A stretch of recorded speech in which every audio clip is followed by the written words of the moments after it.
अब beauty corner में आप पाएंगे home decor and art effects, god idols, wall piece, metal art and wall clocks, flower pots and artificial flower plants, latest collection of crockery, stylish range of purse, toys section, packing items, hamper articles, fully air conditioned showroom, lift facility के साथ Vaidya Arena, first floor near Digambar Jain Mandir Balaghat.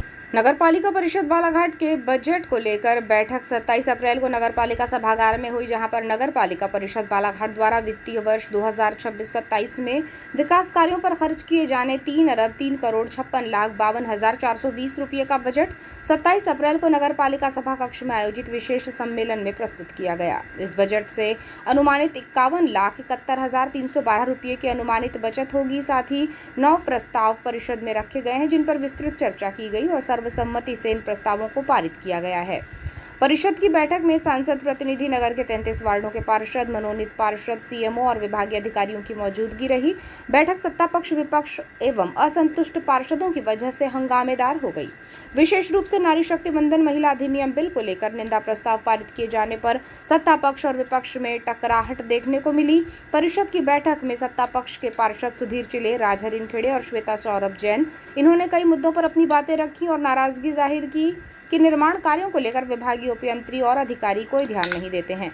पार्षद चिले ने जल प्रदाय के मुद्दे पर कहा कि पाइपलाइन बूढ़ी पानी टंकी से शिफ्टिंग के बाद कई घरों में पानी नहीं आ रहा है, जबकि इससे पहले नलों में पानी पहुंच रहा था। इस पर उन्होंने संबंधित शाखा प्रभारी भूमेश्वर शिव से जवाब तलब किए। राजहरीन खेड़े ने निर्माण कार्यों से जुड़ी जानकारी के लिए पत्राचार किए जाने के बाद भी जवाब नहीं दिए जाने का आरोप लगाया, जबकि यही कुछ पार्षद श्वेता जैन द्वारा भी कहते हुए नाराजगी जताई गई। सूचना पटल यहाँ पर है, कोई खड़े होकर बोले कि हाँ मैंने सूचना पटल पर ये वाली न्यूज़ पढ़ी है, ये वाला एजेंडा पढ़ा है, और उसको सीएमओ साहब घुमाने की कोशिश कर रहे हैं कि व्हाट्सएप पे मिलता है। आप तो कईयों पार्षदों का व्हाट्सएप नहीं देखते, फोन नहीं उठाते, मेरा उठाते ये भी बताएं।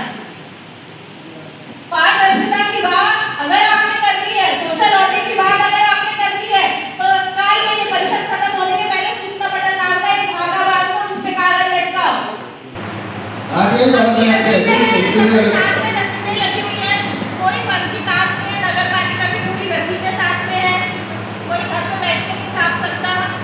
और मैं पार्षद हूँ, जीत के आई हूँ, महिला प्रतिनिधि हूँ और नगर पालिका ये बर्बाद कर रही है। पिछली परिषद में से एक मिनट में बस एक पिछली परिषद में भी मैंने कहा था कि भाई हमको जवाब दे दो, तो पार्टी जी के नाम का एक लेटर हमको मिला कि आपका जवाब 2 दिन में दिया जाएगा। फिर हम शांत रहे कि ठीक है, 2 दिन बोला है, 2 दिन नहीं बोला, 15 दिन, 2 महीना, 3 महीने, 3 महीनों में क्या एक लेटर का जवाब भी बना। पार्षद वंदना बारमाटे ने शराब दुकान को लेकर उनके वार्ड में महिलाओं के आंदोलन का मुद्दा उठाया और कहा कि उनके ही वार्ड में अब 2-2 शराब दुकानें हो गई हैं। तंज कसते हुए उन्होंने कहा कि हमारा वार्ड खाली है, कहीं की और शराब दुकान शिफ्ट करनी हो तो यहाँ कर दीजिए। और 2 दुकानें छुट्टियां हैं मेरे वार्ड में, एक तो नगर पालिका गेट के सामने ही है और दूसरी वार्ड नंबर 14 में हो गई है। और जिस व्यक्ति को मिला है धनजी गोस्वामी, उसको वो जमीन मिली थी छिंदवाड़ा से कि यहाँ व्यवसाय करेगा, ना कि दारू बोलने के लिए। ये बिल्कुल गलत है।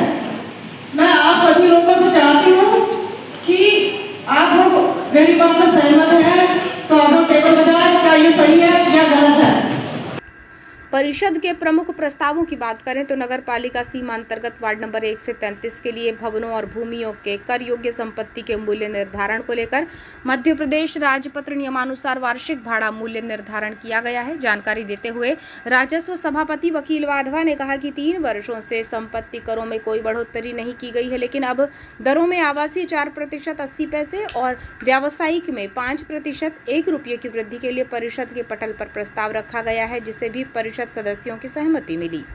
नारी शक्ति वंदन बिल में विपक्ष के विरोध पर निंदा प्रस्ताव लाया गया, जिस पर खासा हंगामा हुआ। देश की संसद में बिल गिरने पर महिला पार्षद योगिता विनय बोपचे, रैना सुराना और श्वेता सौरभ जैन, इन्होंने विपक्षी दलों द्वारा समर्थन न किए जाने पर कड़ी आपत्ति लेते हुए विपक्ष की निंदा की, जबकि इस बिल को लेकर विपक्ष की ओर से कारों लिल्हारे, प्रवीण मदनकर और आशुतोष डहरवाल, इन्होंने सत्ता पक्ष की नीयत में खोट बताते हुए मौजूदा लोकसभा की संख्या के अनुरूप महिला आरक्षण पास किए जाने की बात कही। इस पर अध्यक्ष ने भी अपनी बात रखी और कहा कि महिलाओं को सशक्त बनाने और बराबरी का दर्जा देने के लिए प्रधानमंत्री नरेंद्र मोदी द्वारा ये बिल सदन में लाया गया था, लेकिन इसका पास ना होना विपक्षी दलों की सोच को उजागर करता है। विपक्ष का नहीं तो मदद करिए पास बहुमत आप लोगों के पास था, तो बहुमत के कैसे बताइए?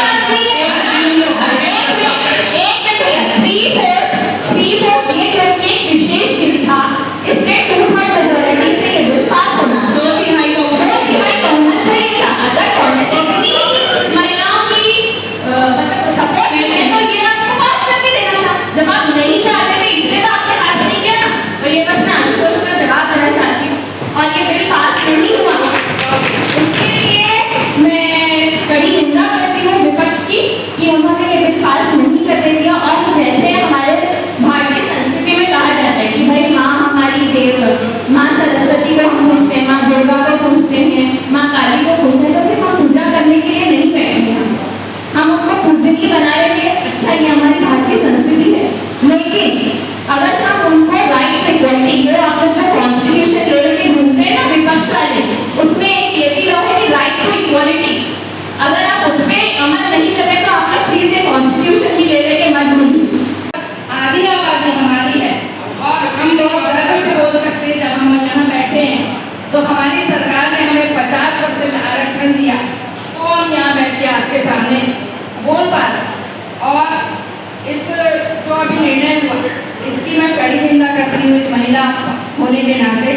और अगर ये निर्णय होता जो कि हमारे माननीय प्रधानमंत्री जी ने कहा कि 21वीं सदी का सबसे ऐतिहासिक और सबसे बड़ा निर्णय होता, लेकिन ये दुर्भाग्यवश पारित नहीं हो पाया। मैं इसकी कड़ी निंदा करती हूँ। बात बोलने की जरूरत लग रहा है। देखिए, हर महिलाएं चाहती है कि उनको स्वतंत्रता मिले। आप ये स्वतंत्रता सुनिए ना, वार्ड नंबर 12 वार्ड नंबर 2027 की जनगणना प्रारंभ है और आधार बनाए 2011 की। तो हमको 2029 में महिलाओं को लाना है ना, आधार का नहीं है। आप भाई समझो, हो गया आराम से पास हो गया ना, अभी कुछ नहीं हो गया है, हो गया ना 2013 में अरे तो 2034 में मिलेगा फिर अधिकार। हम 2029 में देना चाह रहे हैं। आप चाहते हो उसका इलाज कर दिया है, उसका मुक्ति समझ में मैंने कहा था आप चाहते हैं कि परिषद में शराब दुकानों को लेकर प्रस्ताव लाकर बताया गया कि नगरीय सीमा में शराब दुकान संचालन करने से पहले संबंधित विभाग निविदाकार द्वारा अनापत्ति प्रमाण प्रस्तुत किया जाए। नगर पालिका अध्यक्ष ने बताया कि वार्ड नंबर 7 और 12 जहां शराब दुकान का संचालन हो रहा है वो भवन जीर्ण शीर्ण है। जांच में ये सामने आया है। उपयंत्री इसकी जांच करेंगे और प्रतिवेदन प्रस्तुत करेंगे। अगर कहीं लगता है कि इससे जनहानि हो सकती है तो इस पर कार्यवाही की जाएगी। परिषद की बैठक में चर्चा के दौरान सत्ता और विपक्ष के पार्षदों ने नाराजगी जताई कि निर्माण कार्यों को लेकर उपयंत्री उनका कहना नहीं सुनते हैं। टीएस के लिए देरी होती है और वित्तीय स्वीकृति भी अटकी रहती है। इस पर नगर पालिका अध्यक्ष ने इसे गंभीरता से लेते हुए निर्देशित किया कि सीएमओ द्वारा निगरानी बरती जाएगी और उपयंत्री समय समय पर निर्माण कार्यों का निरीक्षण करेंगे और जांच प्रतिवेदन प्रस्तुत करेंगे। अगर वे कार्य में लापरवाही करते हैं तो सीएमओ द्वारा वेतन काटने या फिर संबंधित उपयंत्री के निलंबन की कार्यवाही भी की जा सकती है। बैठक में स्वच्छता, शहर के सौंदर्यीकरण को लेकर भी चर्चा की गई। साथ ही जल प्रदाय में प्रेशर की समस्या को लेकर मोटर पंप जब्ती की कार्यवाही में तेजी लाने के निर्देश भी संबंधित विभाग और कर्मचारियों को दिए गए।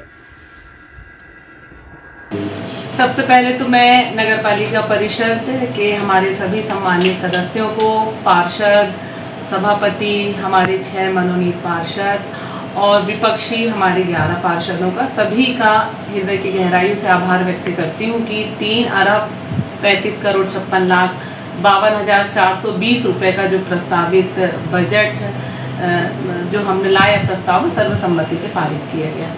इसके अलावा जनहित से जुड़े हुए 8 से 9 प्रस्ताव भी इसमें लाए गए जो सर्वसम्मति से पारित हुए। इसके अलावा नारी शक्ति बंधन अधिनियम का जो हमारा बिल हमारी विरोधी कांग्रेस पार्टी के द्वारा जो पारित नहीं होने दिया गया, इस पर जो महिलाओं ने विरोध प्रदर्शन किया उससे संबंधित हमने एक निंदा प्रस्ताव भी इस परिषद में लाया, जिसमें महिला पार्षदों के द्वारा इसकी घोर निंदा भी की गई कि इस बिल को क्यों नहीं पास करने दिया गया और कांग्रेस की उस कूटनीति पर प्रकाश डाला गया।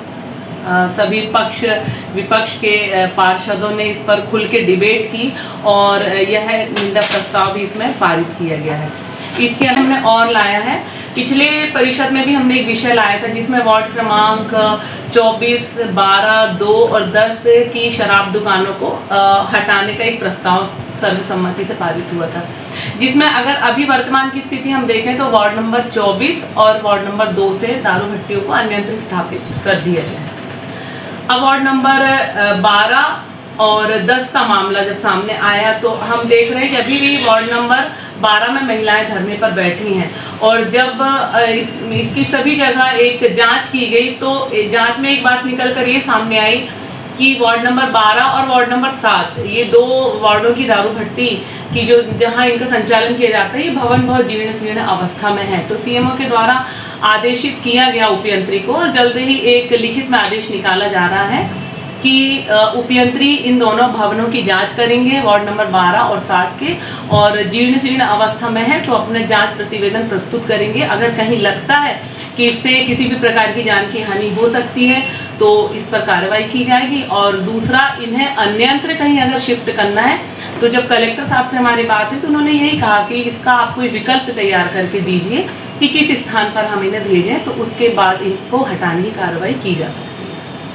महीने में जो एक बार बड़ी परिषद होती है, सभी को अधिकार है अपनी बात बोलने का, अपनी शिकायतों को दर्ज कराने का। कहीं ना कहीं अधिकारियों से, कर्मचारियों से अगर चूक होती है कि वे उनके कामों को 100% अंजाम नहीं दे पा रहे या उनकी कहने को नहीं सुन रहे हैं, तो ये एक ऐसा मंच होता है जहां वो खुले रूप में अपनी शिकायत को दर्ज कराकर और डायरेक्ट सीएमओ के द्वारा या हमारे द्वारा उन्हें आदेशित करके उनके खिलाफ कार्रवाई करने की बात करते हैं।